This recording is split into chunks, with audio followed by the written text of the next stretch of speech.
جب کبھی میں اپنی کسی دوست کی شادی میں جاتا تو وہ اور دوسرے شادی شدہ میں تکلف دوست مجھ سے یہ سوال ضرور کرتے کہ تم شادی کب کر رہے ہو؟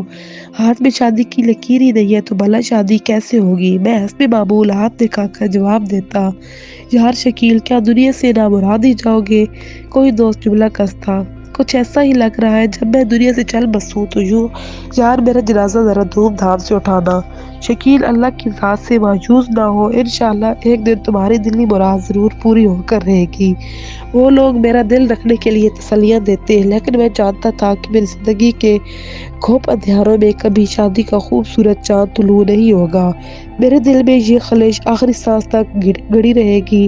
مجھے اپنے والدین پر سخت غصہ آتا تھا جب میرے ایک دوست خوش نصیب خان نے مجھے اپنی شادی کی خوشخبری سنائی اور کاٹ دیا تو مجھے یقین نہیں آیا۔ وہ بہت خوش تھا، آخر کیوں نہ خوش ہوتا؟ برسوں کی کوشش، دوڑ دھوپ اور جدوجہد کے بعد اس کے چہرے کے پھول کھلے تھے۔ سب دوستوں کی شادی پہلے ہو چکی تھی، اب خوش نصیب خان بھی ان میں شامل ہو گیا تھا، بس میں ہی اکیلا کنوارا رہ گیا تھا۔ 3 دن پہلے خوش نصیب خان کی شادی بڑی دھوم دھام اور روایتی انداز میں ہوئی تھی۔ تیسرے دن ان کا ولیمہ تھا۔ میں اس کی بارات میں شامل نہ ہو سکا تھا کہ کمپنی والوں نے مجھے ایک ضروری کام سے حیدرآباد بھیج دیا تھا۔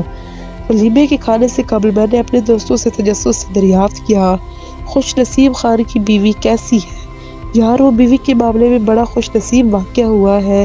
شادی والے دن اس کی بیوی کو اسٹیج پر دیکھا، وہ اپنی سہیلیوں کے ساتھ بیٹھی چہک رہی تھی، شرم و حیا نام نہیں تھی، البتہ اس کے چہرے پر بیوٹی پارلر نے رنگ و روغن جو تھوپا ہوا تھا وہ 30,000 کا تھا۔ آج کل یہ روایت بن گئی ہے، بہرکیف سچ پوچھو تو اس پر بڑا رشک آیا۔ اب تم جتنا جلدی ہو سکے شادی کر کے شادی شدہ کلب کے ممبر بن جاؤ۔ سنا ہے جوڑے آسمانوں پر بنتے ہیں، لیکن ایسا لگتا ہے کہ شاید اللہ میاں نے میرا جوڑا بنایا ہی نہیں، اس لیے میں اب تک نامراد ہوں، لہذا تم لوگ میری شادی کی فکر مت کرو۔ اس کے ولیمے میں شرکت ضروری تھی۔ احمد نے مجھے بتایا تھا کہ خوش نصیب خان بڑے شاندار طریقے سے ولیمہ کر رہا ہے، تو ضرور آنا ورنہ وہ ناراض ہو جائے گا۔ اسٹیج پر اس کی بیوی گہرے میک اپ میں سہیلیوں کے ساتھ براجمان تھی، بڑی بے تکلفی سے گھل مل کر باتیں کر رہی تھی۔ کسی سہیلی کی کسی بات پر اس کا چہرہ سرخ ہو جاتا تھا اور وہ اس کی کونی مار دیتی۔ اس کی بیوی کی اصلی جلد اور رنگت کیا ہے میک اپ سے پتہ نہیں چل رہا تھا، وہ ایک دم گوری گوری لگ رہی تھی۔ میں جس وقت بس سے اترا تو 9 بج رہے تھے۔ یہ علاقہ کسی دلہن کی افشاں بھری مانگ کی طرح نظر آیا، طاقتور برقی کمکموں کی تیز اور چوکا چوند روشنیاں آنکھوں کو خیرہ کر رہی تھیں۔ ان روشنیوں کے باعث سڑک پر دن کا سا اجالا تھا۔ سڑک کے دونوں طرف شادی ہالوں کی تیز روشنیاں آرائشی محرابوں سے کسی نئی نویلی دلہن کی طرح جھانک رہی تھیں۔ کوئی ایسا شادی ہال دکھائی نہ دیتا تھا جس میں کوئی تقریب نہ ہو رہی ہو۔ مہمانوں کی آمد تھی، خواتین بھڑکیلے اور نمائشی ملبوسات میں ملبوس اور گہرے میک اپ میں جن سے خوبصورتی مذائقہ خیز لگ رہی تھی اور زیورات سے لدی پھندی ہال میں داخل ہو رہی تھی۔ ان پر کسی دلہن کا گمان ہوتا تھا، فضا مہک رہی تھی، چڑیاں کھنک رہی تھیں، ان کی سبک خرابی میں رقص کا سا انداز تھا۔ میں اس ہال کی طرف بڑھا جس میں خوش نصیب خان کا ولیمہ تھا۔ ہال کے دروازے پر گلے میں پھولوں کا خوبصورت ہار ڈالے اپنے خاندان کے ساتھ کھڑا وہ مہمانوں کا والہانہ انداز سے استقبال کر رہا تھا۔ میں نے گرم جوشی سے اسے بغل گیر کرتے ہوئے یہ مبارکباد دی اور پوچھا کہ کیا تمام دوست آ گئے؟ نہیں یار، اس نے جواب دیا۔ حیرت ہے، میں نے اپنی دستی گھڑی میں وقت دیکھتے ہوئے کہا، 9:20 ہو رہے ہیں۔ چونکہ غیر شادی شدہ ہے اس لیے یہ بات کہہ رہا ہے۔ رومانی خیز انداز سے مسکرایا، ان کی بیویاں سنگار کر رہی ہوگی یا بیوٹی پارلر سے تیار ہو کر گھر نہیں آئی ہوگی، بیویوں کے غلام دیر سے ہی حال پہنچیں گے۔ میں اس کی بات سن کر اس کے ساتھ ہی کھڑا ہو گیا، اندر بیٹھ کر بور ہی ہوتا۔ یہاں مفت کی تفریح ہو رہی تھی، جو لڑکیاں اور عورتیں آ رہی تھیں ان پر شباب، گداز، شاخ کے گل جیسے بدن طرح طرح کے پرفیوم سے مہک رہے تھے۔ میں یہ سب نمائش دیکھتا، اس سے باتیں کیا جا رہا تھا۔ میں نے اس کے چہرے کی دمک اور آنکھوں کی چمک سے محسوس کیا کہ وہ بہت خوش ہے۔ میں نے کبھی بھی کسی بھی خوشی کے موقع پر اسے اتنا خوش اور سرشار نہیں دیکھا تھا۔ سرشاری اور مسرت نے اسے پرکشش بنا دیا تھا کہ وہ اپنی عمر سے 10 برس کم دکھائی دے رہا تھا۔ ایسا لگتا تھا کہ جیسے اس کے نام کوئی لاٹری یا کسی بانڈ کا پہلا انعام نکل آیا ہو۔ شاید شادی بھی کسی لاٹری سے کم نہیں ہوتی ہے۔ میں نے قریب ہو کر اس کے کان میں سرگوشی کی، یار بھابھی کیسی ہے، پسند آئی؟ اس نے بھی جواباً ہنس کر میرے کان میں سرگوشی کی۔ شادی کے بعد احساس ہوا کہ میں نے شادی کرنے میں بہت دیر کی۔ جتنا جلدی ہو سکے شادی کر لو یار شکیل تو بہت اچھی طرح جانتے ہو کہ میں نا شادی کے سمندر میں بسوں سے ہاتھ پیر مار رہا ہوں۔ ساحل مراد ہے کہ دور ہوتا چلا جا رہا ہے۔ وہ کچھ کہنا چاہتا تھا یا مشورہ دینے کے موڈ میں تھا کہ گاڑیوں سے مہمان، مرد، لڑکیاں، عورتیں اور بچے سیڑھیاں چڑھ کر تیزی سے آ رہے تھے۔ اس نے کہا کسی دن تم میرے گھر کھانے پر آؤ تو تمہاری بھابھی سے ملواؤں گا اور تم سے باتیں ہوں گی، اور ہاں اسٹیج پر تمہاری بھابھی بیٹھی ہوئی ہے، ان کے درشن کر لو اور موبائل فون پر ان کی تصویریں اتار لو۔ میں نے اندر جا کر اسٹیج کی طرف دیکھا۔ خوش نصیب خان کی بیوی بیٹھی اپنی سہیلیوں کے ساتھ بیٹھی ہوئی تھی۔ اس کا اصل چہرہ میک اپ کی تہہ میں چھپا ہوا تھا۔ میک اپ پر دلہن کی اصلی صورت کو چھپا دیتا ہے۔ میرے خیال میں عورت سے بڑا احمق کوئی نہیں جو صرف ایک رات حسین سے حسین تر بننے کے لیے ہزاروں کی رقم پانی کی طرح بہا دیتی ہے۔ اصل زیور تو شرم و حیا ہوتا ہے جو دلہن کو حقیقی معنوں میں حسین بناتا ہے۔ مجھے اس کی بیوی میں شرم و حیا نام کی کوئی چیز نظر نہیں آئی، حالانکہ وہ 2-3 دن کی دلہن تھی۔ وہ چہک رہی تھی، کہکے مار کر ہنس رہی تھی، سرگوشیاں کر رہی تھی اور بہت ہی بے تکلفی سے باتیں کیے جا رہی تھی۔ بہرحال خوش نصیب خان کی زندگی میں خوش نصیبیوں کا در کھل گیا تھا۔ میں 36 برس کا ہو رہا تھا۔ میں مجرد کی زندگی گزارنے پر مجبور تھا۔ اس کی بڑی وجہ یہ تھی کہ اس دنیا میں اکیلا تھا۔ میرے والدین حیات تھے اور نہ ہی کوئی بہن بھائی۔ جو رشتہ دار تھے وہ مجھ سے اس لیے دور ہو گئے کہ میں ان کی نظروں میں ایک معمولی آدمی تھا۔ میں کرائے کے ایک فلیٹ میں رہائش پذیر تھا، ایک نجی فرم میں قلیل تنخواہ پر ملازم تھا۔ اس تنخواہ میں گزر بسری بڑی مشکل سے ہو پاتی تھی تو میرا مستقبل کیسے بن سکتا تھا؟ میرے دوست اپنی بیوی اور بچوں کے ساتھ آ رہے تھے اور میں انہیں حسد اور رشک سے دیکھ رہا تھا۔ میری محرومیاں مجھے جذباتی بنا رہی تھی۔ ان کے دمکتے چہروں سے ایسا لگ رہا تھا جیسے کہ وہ ایک خوشگوار ازدواجی زندگی گزار رہے ہیں۔ ان کے بچے بھی بڑے پیارے پیارے، خوبصورت اور گول مٹول تھے۔ ہر شخص کی نہ صرف خواہش بلکہ خواب اور تمنا ہوتی ہے جو دل میں پرورش پاتی ہے کہ اس کا اپنا ایک گھر ہو۔ میں بھی یہی تمنا کرتا رہتا تھا کہ میری بھی بیوی اور پیارے پیارے بچے ہوں۔ مجھے میرے ایک احد دوست نے شادی کے لیے لڑکیوں کی تصویریں دکھانے کا وعدہ کیا جو شادی کے خواب دیکھ رہی تھی۔ عمریں بیت رہی تھی اور رشتے نہیں آ رہے تھے۔ میرے ان دوستوں کا خیال تھا کہ میری ان سے شادی ہو سکتی ہے، لیکن میں اس کے لیے تیار نہ ہو سکا کہ میرے پاس شادی کے لیے 400 روپے بھی نہ تھے۔ میں نے اب تک شادی کے لیے کوئی رقم پس انداز نہیں کی تھی۔ کہاں سے اور کیسے اور کیوں کرتا؟ کیونکہ میں ہر ماہ 200-300 روپے کا مقروض ہو جاتا تھا، جبکہ شادی کے لیے ہزاروں کی نہیں بلکہ لاکھوں کی رقم چاہیے تھی۔ شادی کے اخراجات میں روز بروز اضافہ ہوتا جا رہا تھا۔ شادی کو لڑکی اور لڑکے والے بھی جھوٹی شان دکھانے کے لیے خرچ کرنے لگے تھے۔ میرے ایک دوست کا کہنا تھا کہ آج کل شادی نہایت مشکل اور بدقواری آسان ہوتی جا رہی ہے اور اس میں کوئی مبالغہ نہیں۔ میری شادی اس صورت میں ممکن تھی کہ میں ڈکیت بن جاؤں اور کسی بینک میں ڈاکہ ماروں، لیکن یہ کام بھی تنہا سر انجام نہیں دے سکتا تھا کیونکہ میرا کوئی دوست نہیں تھا جو اس واردات میں ہر طرح ساتھ دے۔ بعض ڈاکوؤں نے تنہا پستول پر بینک لوٹ لیا تھا۔ ریوالور اور پستول اور گن خریدنے کے لیے میرے پاس رقم نہیں تھی۔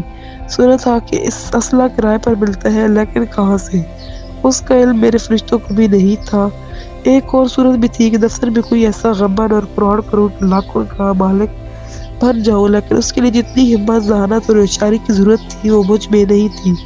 پھر مجھے وہ بات یاد آ جاتی کہ آج شادی مشکل سے مشکل تر اور بدکاری آسان سے آسان تر ہے۔ میں کسی کی بیٹی کو گھر لا کر بھوکا مارنا نہیں چاہتا تھا۔ جب میں کسی جوڑے کو دیکھتا جو ایک دوسرے کو محبت بھری نظروں اور خود سپردگی سے دیکھتا اور دل آویز مسکراہٹ ہونٹوں پر سجائے گزرتا تو میرے دل پر احساس محرومی قیامت بن کر گزر جاتی اور میرے سینے میں سرد آہوں کا غبار نیزے کی طرح گھس جاتا۔ میں نے دل میں فیصلہ کر لیا تھا کہ اگر میں شادی کروں گا تو کسی حسین و جمیل اور رشک کی کمر لڑکی سے، ورنہ پھر سدا کنوارا رہوں گا اور کنوارا ہی دنیا سے رخصت ہو جاؤں گا۔ کسی عام سی لڑکی سے شادی کر کے زندگی خوابناک ہونے سے رہی۔ ایک دوست کے ساتھ باتیں کرتا اور رنگین دنیا کو دیکھتا ہوا جو موبائل فون پر سیلفیاں بنا رہی تھی، حال کے ایسے گوشے کی طرف چلا گیا جہاں دلہن براجمان تھی۔ اسٹیج پر ایک صوفے پر بیٹھی دلہن کو اس بار میں نے تنقیدی نظروں سے دیکھا۔ وہ 18-19 برس سے زیادہ دکھائی نہیں دیتی تھی۔ وہ چریرے اور متناسب بدن کی تھی۔ سرخ قرارے میں وہ جب باہر دکھا رہی تھی، خوش نصیب خان عمر میں مجھ سے 2-1 برس ہی بڑا ہوگا۔ مجھے اس پر رشک آنے لگا کہ اس نے کتنا اونچا ہاتھ مارا ہے۔ اس عمر میں بھی اس سے اتنی کم عمر حسین اور دلکش لڑکی مل گئی۔ عمر کا اتنا فرق کیا لڑکی والوں کو نظر نہیں آیا؟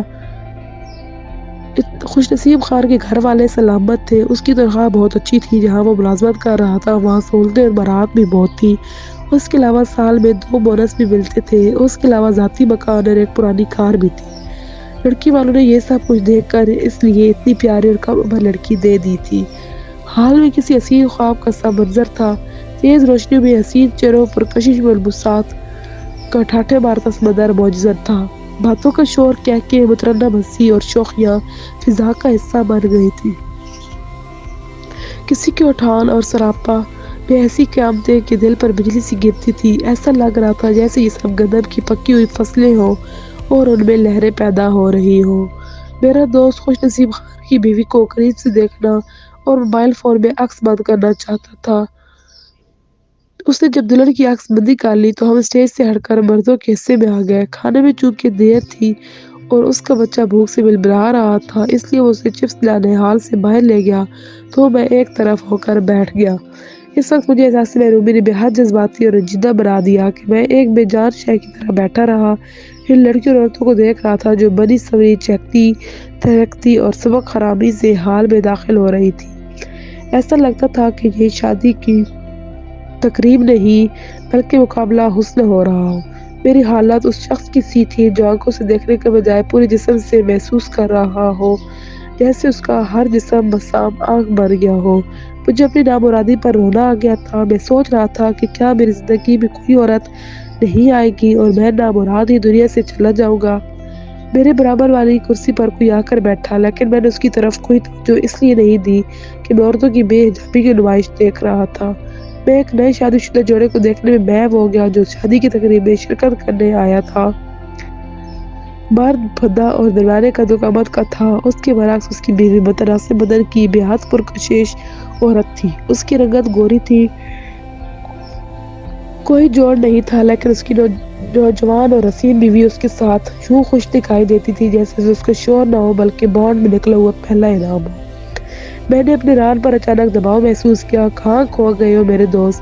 کیا میک اپ زدہ پریاں دیکھ رہی ہو؟ میں نے چونک کر دائیں طرف دیکھا تو برابر والی کرسی پر علی بیٹھا میری طرف مسکرا کے دیکھ رہا تھا۔ بدمعاش، یہ تم ہو؟ میں نے اس کے سینے پر ایک مکہ مارا۔ وہ کالج میں میرا ہم جماعت رہ چکا تھا۔ ہم دونوں آپس میں بڑے گہرے اور بے تکلف دوست بھی تھے۔ اس نے کبھی پڑھائی میں کوئی دلچسپی نہیں لی تھی۔ نویں جماعت سے لے کر انٹر تک نقل کر کے پاس ہوتا رہا۔ اس کے بعد ہم دونوں نے اپنے اپنے مسائل اور وسائل نہ ہونے کے سبب تعلیم ترک کر دی۔ اس میں کوئی شک نہیں تھا کہ وہ ذہین اور ہوشیار بھی تھا۔ نقل کے لیے جس عقل کی ضرورت ہوتی ہے وہ اس میں موجود تھی۔ آج میری اسے کوئی 3 برس کے عرصے کے بعد ملاقات ہو رہی تھی۔ 3 برس پہلے اس نے گرلز کالج کے سامنے دہی چاٹ چھولے کا ٹھیلا لگایا تھا۔ میں نے اس کی وجہ پوچھی تو اس نے ہنس کر بتایا کہ حسینوں کی خدمت کر رہا ہے۔ پھر 6 ماہ بعد اس نے دہی چاٹ چھولے بیچنا بند کر دیا کیونکہ اس کا جی حسن شباب کے دیدار سے بھر گیا تھا۔ پھر مجھے اس کے ایک دوست شوکت نے بتایا تھا کہ شام کے وقت اخبار اور رسالے بیچنا شروع کر دی ہے۔ اس کی 2 خوبصورت بیویاں اور 4 بچے تھے۔ دونوں بیویاں ایک ہی گھر میں رہتی تھیں اور ملازمت بھی کرتی تھیں اور اس ناکارہ اور غیر ذمہ دار شخص کو پال رہی اور دل و جان سے اس کی خدمت بھی کر رہی تھی۔ سب سے زیادہ حیرت اور ناقابل یقین یہ بات تھی کہ ایک نیام میں 2 تلواریں رہ رہی تھیں اور آپس میں لڑتی جھگڑتی بھی نہیں تھیں۔ اس سے بہت محبت کرتی تھی۔ اس کی وجہ یہ تھی کہ وہ انتہائی چرب زبان تھا۔ اسے دوسروں کو شیشے میں اتارنے کا فن آتا تھا۔ ابے ڈبل والے تم زندہ ہو؟ اسے دیکھ کر میری شوخی عود آئی۔ میں اب تک تمہاری 3 برسیاں مراد چکا ہوں۔ یار تم جانتے ہو کہ میں ایک سپلائی آدمی ہوں، اس لیے ملاقاتوں کے لیے فرصت اور وقت نہیں ملتا۔ ویسے میں تمہیں 3 مہینے سے تلاش کر رہا ہوں۔ میں تمہارے مکان پر گیا تھا جس میں خالد کے زمانے میں تم اپنے والد کے ساتھ رہتے تھے۔ پڑوسی نے بتایا کہ تمہارے والد کے انتقال کے 1 مہینے بعد مالک مکان نے تم سے مکان خالی کرا لیا تھا۔ تمہارے دفتر کا نام پتہ معلوم نہ ہو سکا ورنہ میں تم سے آ کر ملتا۔ وہ ایک ہی سانس میں بول گیا، تم مجھے کس خوشی میں تلاش کر رہے تھے؟ میں نے تعجب سے پوچھا، کسی مسجد کے لیے چندے کی ضرورت تو نہیں تھی؟ 6 مہینے تک یہ کاروبار بھی کر کے دیکھ لیا، اس نے ہنستے ہوئے جواب دیا۔ بڑا منافع بخش کاروبار تھا، میں نے مسجد کی آڑ میں بہت چندہ وصول کیا جاری ہے۔